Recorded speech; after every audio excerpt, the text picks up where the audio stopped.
Quand on va méditer ou réaliser une pratique méditative, introspective, généralement ce qui se passe, c'est que nos corps vont monter en vibration. Donc on descend à l'intérieur de nous, on monte en vibration. On vient faire monter l'énergie. Donc on change de fréquence. Et ce qui se passe, c'est que finalement, on vient générer comme un tuyau, en fait, comme un canal par lequel on se permet de recevoir pleinement et on se permet de recevoir, on s'autorise en fait à recevoir, on crée ce canal de lumière pour recevoir ces fréquences plus hautes et ces fréquences de lumière.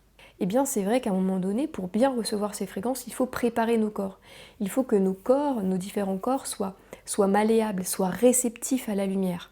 Si on a des corps qui ne sont pas réceptifs à la lumière, eh bien, quand on fait descendre la lumière, ça vient créer vraiment une forte compression, une forte tension, voire même une sensation où on a tout de suite envie d'arrêter. Parce qu'on a la sensation comme si c'était trop fort.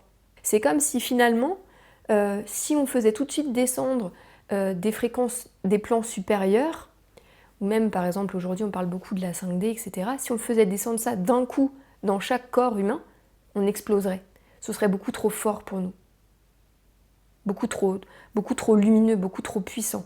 Donc ça se fait par strates, par étapes. Comme on ne va pas tirer sur une fleur pour qu'elle pousse, eh bien nous non plus, la vie ne va pas nous tirer, nous pousser plus que ce qu'on a besoin. C'est pour ça qu'on a un rythme, on a des cycles qui se font et qu'on est amené à traverser certaines expériences pour, je dirais, nous dépouiller. Et à chaque fois qu'on dépouille, on a accès à une énergie plus haute et on devient de plus en plus réceptif pour laisser passer pleinement la lumière. Autre image que l'on peut donner, c'est l'image d'un lac. Si le lac, il est tout boueux et s'est transformé en marécage, ce lac, la lumière est là, le soleil descend, qu'est-ce qui se passe? Il se passe rien, il n'y a pas de reflet, parce qu'il y a tellement de boue qu'on n'est pas en capacité de recevoir cette lumière, on la voit même pas. Donc ça nous demande d'aller éclairer notre eau au fur et à mesure, et plus notre eau est éclairée, plus elle se transforme en un lac limpide, clair, dans lequel la lumière peut complètement se refléter. Et donc on devient de plus en plus clair avec soi, on devient de plus en plus conscient, et c'est là qu'on peut se regarder en face et se voir vraiment, c'est-à-dire voir aussi bien cette lumière qui est toujours présente, ce soleil intérieur, que ce qui vient se refléter dans notre eau intérieure. On est conscient de ce qui nous traverse et ce qui vient se refléter en nous. Nos corps devenant de plus en plus réceptifs, ils emmagasinent de plus en plus de lumière, ce qui fait que nous devenons de plus en plus sensibles à ce qui nous traverse. Donc quand nous méditons et que nous catalysons, si vous voulez, de la lumière, eh bien en même temps, c'est comme si nous réveillons nos ombres. Nous réveillons ce que nous voulions pas voir. Nous révélions ce qui était caché. Nous révélions l'inconscience à l'intérieur de nous. Notre conscience révèle en même temps notre inconscience. Donc finalement, il n'y a que la conscience, puisqu'elle révèle l'inconscience pour mettre de la conscience. Ce qui fait qu'on peut vraiment être pris dans un inconfort déjà physique très fort. Donc on peut ressentir vraiment une très forte contraction ou une très forte douleur dans un espace précis. Peut-être dans un espace aussi où on a déjà été blessé, où se loge un traumatisme. Mais ça peut aussi réveiller justement une peur très profonde qui est là et donner ce sentiment d'insécurité très fort. Et là, la clé dans ces moments-là, c'est pas d'arrêter. Parce que si on arrête, finalement, c'est comme si on disait non à l'expérience qui nous est proposée. En même temps, c'est nous qui avons décidé de méditer. Donc nous avions une aspiration à vivre ce moment, à s'introspecter. Et que, en posant notre conscience dessus, ça révèle notre ombre et que ça la guérit. En la révélant, ça guérit en fait ce qui a besoin de guérir. Il n'y a pas à chercher plus que ça. Il y a juste simplement à laisser faire. Et si en fait on dit non à l'expérience, on ne laisse pas faire ce qui est présent. On décide encore une fois, à la place de l'expérience de la vie, à la place de la vie, on décide de garder le contrôle ou garder la mise à distance avec ce qui était en train de se révéler. Donc la clé dans ces moments, c'est vraiment d'arriver à se détendre et d'arriver à toujours avoir en mémoire que cette blessure qui remonte, cette peur, c'est pas nous. Et que si nous pouvons la voir, c'est bien que c'est pas nous, puisqu'on en a conscience. Donc ça veut dire que la conscience, l'observateur, le témoin, observe ce qui se joue et laisse faire ce qui se joue à ce moment précis. Et pour mieux accompagner ce qui se révèle, ce qui se transforme, ce qui est en train de se guérir et de se mettre en lumière, eh bien c'est l'accompagner par vraiment un vrai lâcher-prise, une vraie détente, une confiance en ce qui est et en ce qui se passe. J'ai rien à faire puisque c'est pas moi qui est en train de faire, c'est la conscience qui est en train de faire. Moi, je peux juste rester justement dans cette confiance que j'ai rien à faire, juste à être là, présent, avec ce qui se passe, avec ce qui est. Et je me détends là-dedans. C'est-à-dire que je vais arriver à trouver de la détente dans l'inconfort. Ça peut être un peu particulier de dire ça comme ça, mais c'est possible. Je vous promets que c'est possible. Et que plus vous allez réaliser ça, plus cet inconfort va passer rapidement.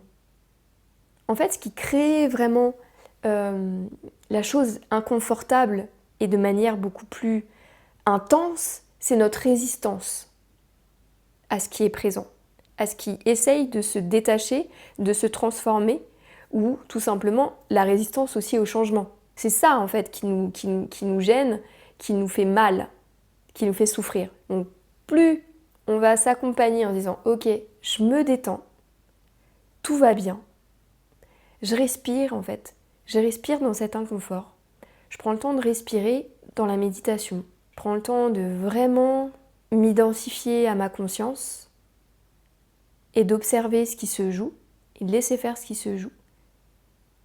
Et ça va se détacher. Cette charge qui est en train de remonter, elle va se détacher, elle va sauter. C'est comme si finalement vous faisiez faire un soin énergétique par quelqu'un. Là, ce qui se passe, c'est que vous allez vous le faire vivre tout seul, en laissant cet espace d'accueillir ce qui est, de laisser faire et de vous détendre. Vous arrivez à vous guérir toute seule. C'est beau, non ? Et ça, c'est accessible tout le temps. On est tous et toutes capables de ça. Mais ça ne nous demande pas de chercher à décortiquer, de chercher à comprendre, de s'identifier avec ce qui est en train de remonter. Si effectivement on tombe là-dedans et qu'on a la sensation qu'on va revivre exactement la même chose, etc., et qu'on s'identifie, ça vient complètement nous bloquer. Ça vous est peut-être déjà arrivé, mais vous avez peut-être pu sentir votre corps complètement se raidir, se contracter très fort. Si c'est raidi, c'est contracté, c'est comme si on empêchait l'énergie de circuler en fait. Donc l'idée, la détente va accompagner la circulation d'énergie et va accompagner ce lâcher-prise et cette confiance avec ce qui se passe et ce qui se joue. L'idée, c'est vraiment de laisser la conscience nous transformer et avoir confiance réellement en notre capacité à nous transformer par nous-mêmes.